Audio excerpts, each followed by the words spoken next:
Olá, prezados alunos, prezadas alunas, e o tema de hoje é maravilhoso desta live.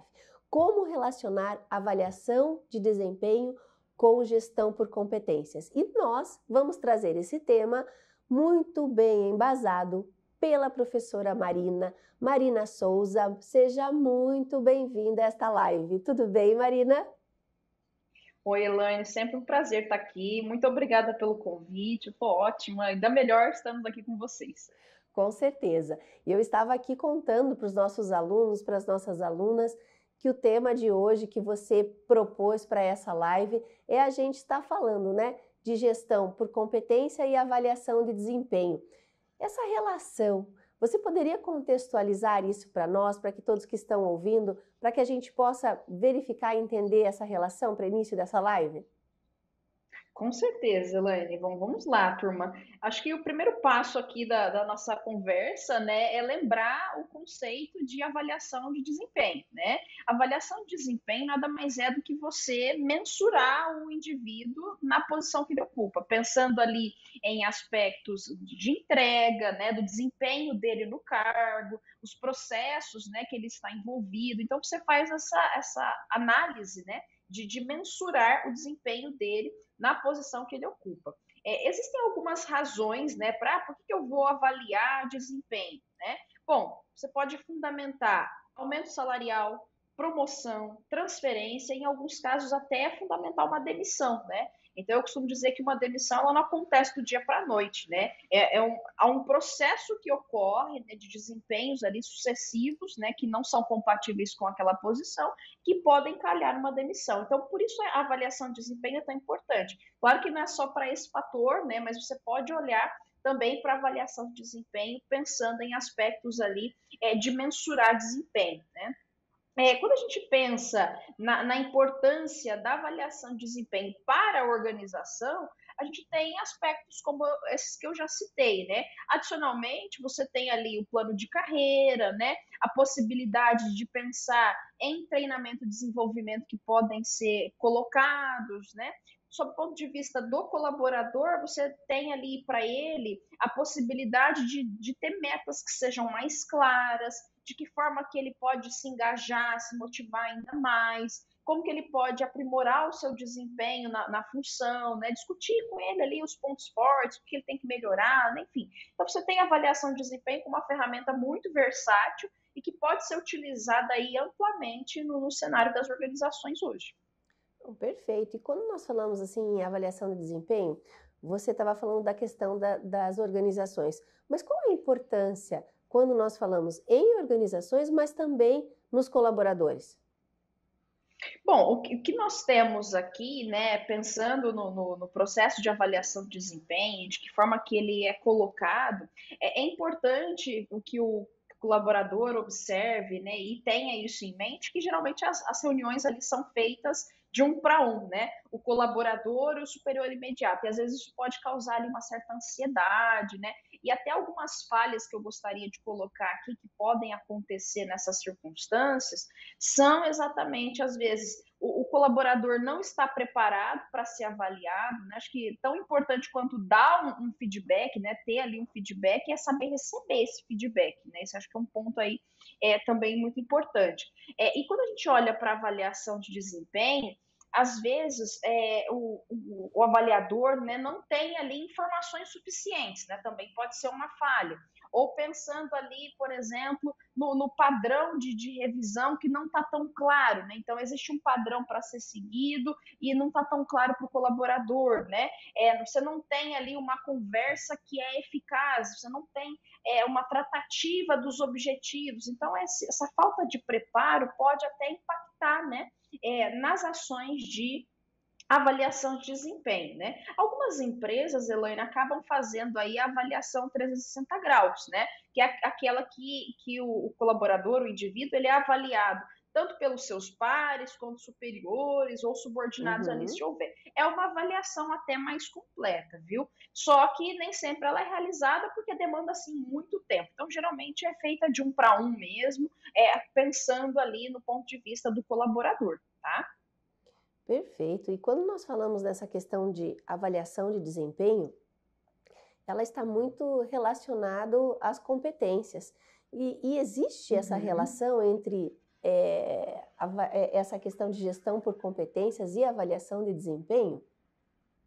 Com certeza. Olha, são abordagens diferentes, mas que se complementam em algum momento. Veja só, a avaliação de desempenho tem o foco ali no resultado, né? Como eu disse inicialmente, quando você olha para o desempenho, eu estou mensurando algo, mensurando um resultado, uma entrega, né? Pensando ali no aspecto de resultado, o objetivo, a meta, o foco é esse, né?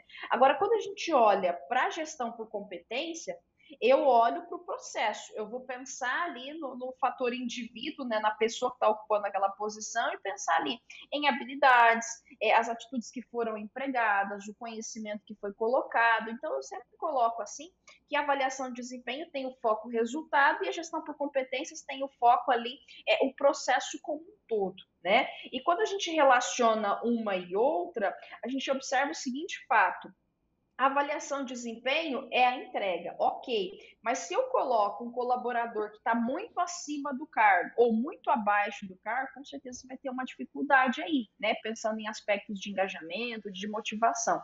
Por isso a importância de uma relação ali equilibrada entre cargo e entre o indivíduo, para que eu consiga mensurar de forma mais fidedigna, né, os resultados que são entregues e mais ainda o desempenho, o desenvolvimento dele em relação ao cargo, por isso gestão por competência. Então acho que fica claro a gente observar sob o ponto de vista do foco, né, de uma variável e outra, né, a avaliação e a gestão por competências, que acho que fica mais fácil da gente relacionar uma e outra, uma com relação à entrega e a outra com relação ao processo, vai. Não, perfeito. E você, nessa tua última fala, você estava comentando em algumas ferramentas de avaliação de desempenho. E quais seriam essas ferramentas mais tradicionais e quais seriam essas tendências quando se fala em avaliação de desempenho? Olha, quando a gente pensa nessas tendências, né, a gente começa a observar os indicadores de gestão de pessoas, ou mesmo os indicadores ali do setor, né, da equipe, enfim, de forma mais sistêmica. Então, eu não vou olhar somente para o resultado entregue, aí, muito embora a avaliação de desempenho diga isso para nós, né? Eu olho ali como um aspecto que pode estar relacionado, por exemplo, a uma promoção, a aspectos relacionados à própria remuneração. Olha, se você entregar esses resultados, você vai ter essa bonificação.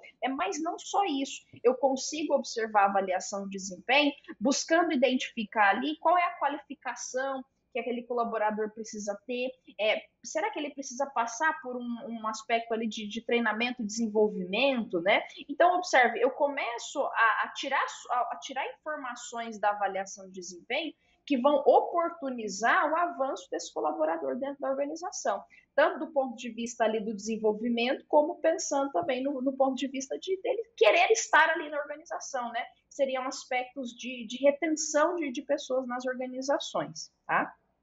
Tá, e quando a gente fala dessa questão que você está trazendo de avaliação de desempenho, a área de recursos humanos também é responsável por traçar, na verdade,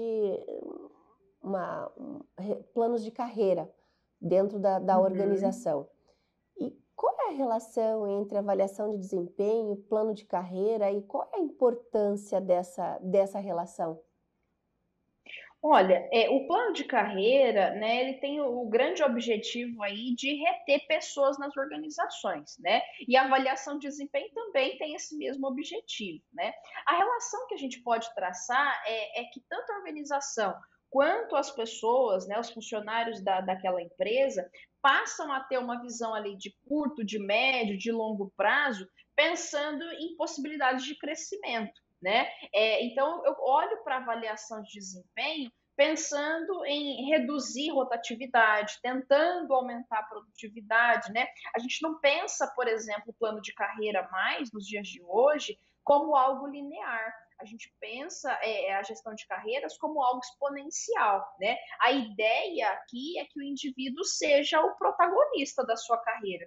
E, por outro lado, a área de recursos humanos tem um papel ali de oportunizar caminhos, mas o grande protagonismo é do colaborador, né? Cabe à organização, cabe à área de recursos humanos aí observar quais são as necessidades individuais daquele colaborador na função que ele está, na posição que ele ocupa, também pensar ali em oportunidades e requisitos da carreira, e a gente traz o plano de carreira, né, tão importante, né, e às vezes tão negligenciado nas organizações, né, é tão importante, Elaine, quando a gente tem ali um plano de carreira bem definido, porque o colaborador ele tem uma visão do que ele tem que fazer, o que ele tem que entregar, né, para subir de posição, né? Então, olha só que interessante, quanto mais eu entrego, quanto mais transparência e objetividade eu tenho num plano de carreira, mais fácil mais motivado aquele colaborador se torna, né? Mais ele quer ficar na organização.